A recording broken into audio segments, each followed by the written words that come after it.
Assalamualaikum warahmatullahi wabarakatuh. Saya Cynthia Nalirati. Di sini saya akan menjelaskan materi tentang Unified Modeling Language atau UML untuk memenuhi tugas ujian akhir semester dari mata kuliah Rekayasa dan Perangkat Lunak dengan dosen pengampu Ibu Erni Rouza STNKOM.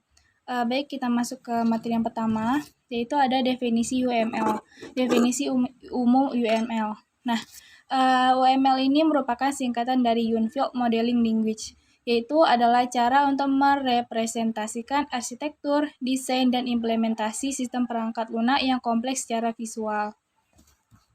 Kemudian di sini ada klasifikasi dari UML. Nah, UML ini sendiri memiliki klasifikasi, yaitu ada struktur diagram, ada behaviors diagram. Nah, di dalam struktur diagram ini ada beberapa klasifikasinya lagi, yaitu ada package diagram, kelas diagram, komponen diagram, development diagram, object diagram, compositive struktur diagram. Nah, sedangkan pada behavior diagram ada use case diagram, activity diagram, state matching diagram. Sedangkan di dalam interaction diagram ini ada sequence diagram, communication diagram, interaction overview diagram, dan timing diagram. Kemudian ada use case diagram. Nah, use case sendiri adalah abstraksi dari interaksi antara sistem dan aktor. Use case bekerja dengan cara mendeskripsikan tipe interaksi antara user sebuah sistem dengan sistemnya sendiri melalui sebuah cerita bagaimana sebuah sistem digunakan. Selanjutnya, simbol dari use case diagram. Nah, use case diagram ini memiliki beberapa simbol seperti yang bisa kita lihat. Di sini adalah gambar seperti orang, yaitu adalah aktor. Kemudian ada oval sebenih sebagai use case-nya sendiri. Ada tanda lurus seperti ini, itu ada asosiasi atau association. Kalau misalkan yang seperti ini, itu dia adalah ekstensi atau extend. Simbol seperti ini ada generalisasi atau generalization, dan yang terakhir tombolnya seperti ini tidak jauh beda dengan extend, yaitu adalah include. Kemudian contoh dari use case diagram. Nah, di sini ada salah satu contoh use case diagram yang disebut sebagai aktor ini yang bentuknya seperti orang. Berarti di sini ada 1, 2, 3, 4, 5, 6, dan 7. Ada 7 aktor. Kemudian dalam sini adalah bagaimana sistem itu bekerja. Ini seperti tadi adalah use case-nya. Kita contohkan ke user aktor yang ini. Misalkan user ini dia hanya bisa mengakses manage cart, view items, dan make purchase. Begitu juga ke aktor yang lainnya. Kemudian ada activity diagram. Nah, diagram aktivitas ini memvisualisasikan langkah-langkah yang dilakukan dalam kasus penggunaan. Aktivitas dapat berurutan, bercabang, atau bersamaan. Jenis diagram UML ini digunakan untuk menunjukkan perilaku dinamis suatu sistem, tetapi juga dapat berguna dalam pemodelan proses bisnis. Kemudian ada simbol dari activity diagram, dapat kita dilihat titik bulat hitam seperti ini, dia adalah status awal atau inisial. Persegi panjang ini adalah aktivitas atau activity, bentuk seperti ini. Belah ketupat ini adalah percabangan atau decision. Panah-panah seperti ini adalah penggabungan atau join. Kemudian titik bulat di tengahnya ada titik hitam, itu ada status akhir atau final. Dan simbol seperti ini adalah swimlane. Kemudian ini juga termasuk simbol activity diagram yang lainnya. Lalu ada contoh dari activity diagram. Di sini ada 2 aktor, yaitu siswa atau guru dan sistemnya. Mungkin bisa saya jelaskan sedikit. Nah, ini tadi adalah tombol mulai, simbol untuk status awal. Nah, di sini siswa atau guru akan masuk ke aplikasi. Kemudian pada sistem akan tampil form login.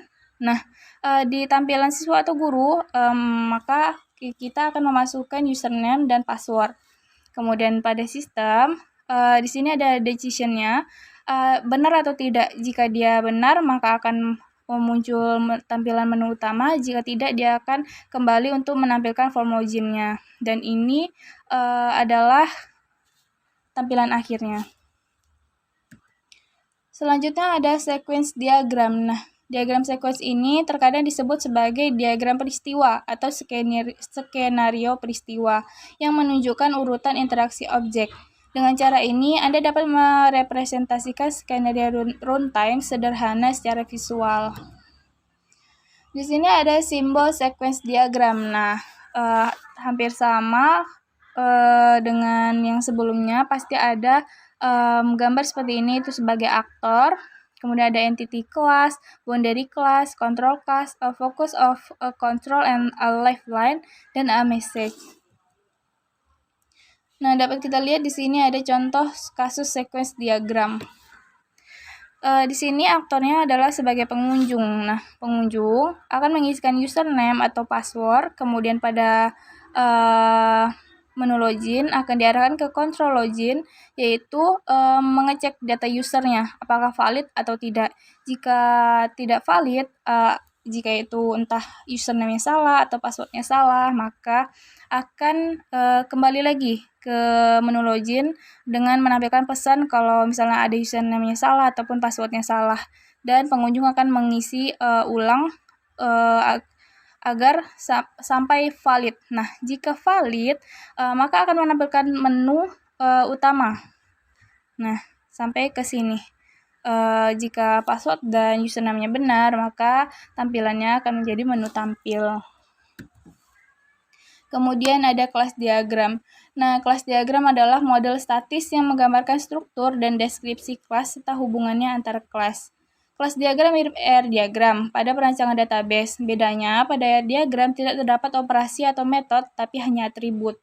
Kelas terdiri dari nama kelas, atribut, dan operasi atau metode. Nah, di sini ada atribut dan operation atau metode dapat memiliki salah satu sifat berikut. Yang pertama, private. Nah, kelas diagram ini hanya bisa dipanggil dari dalam kelas itu sendiri. Dan metode atau atribut akan diawali dengan tanda petik 2. Kemudian yang kedua ada protected. Hanya dapat dipanggil oleh kelas yang bersangkutan dan kelas turunannya. Metode diawali dengan tanda pagar. Yang ketiga ada public. Dapat dipanggil dari semua objek, dan metode atau atribut diawali dengan tanda plus. Di sini ada simbol kelas diagram. Untuk garis lurus seperti ini ada generalization. Bentuk belah ketupat ini adalah nari association. Bentuk seperti ini adalah kelasnya. Oval putus-putus ini sebagai collaboration. Panah titik-titik terputus yang menghadap ke kiri itu ada realization. Yang menghadap ke kanan ada dependency, dan yang lurus ini adalah association. Nah, nilai koordinalitas kelas diagram. Nah, kelas diagram ini memiliki nilai kardinalitasnya sendiri. Misalnya 0.1 dibaca dengan 0 atau 1. 1 seperti ini dibaca hanya 1. 0 bintang itu dibaca 0 atau lebih. 1 bintang dibaca 1 atau lebih. N dibaca hanya N dengan N besar dari 1. 0 n 0 sampai dengan n besar dari 1. 1 n 1 sampai n dengan n besar dari 1. Nah, di sebelahnya juga ada contohnya. Nah, di sini ada contoh dari kelas diagram. Nah, kelas diagram itu udah disebutkan tadi, dia berupa kelas-kelas hampir sama dengan R diagram. Dapat dilihat contohnya. Sekian yang dapat saya sampaikan tentang Unified Modeling Language. Apabila ada salah kata ataupun salah penjelasan, saya mohon maaf. Saya tutup. Assalamualaikum warahmatullahi wabarakatuh.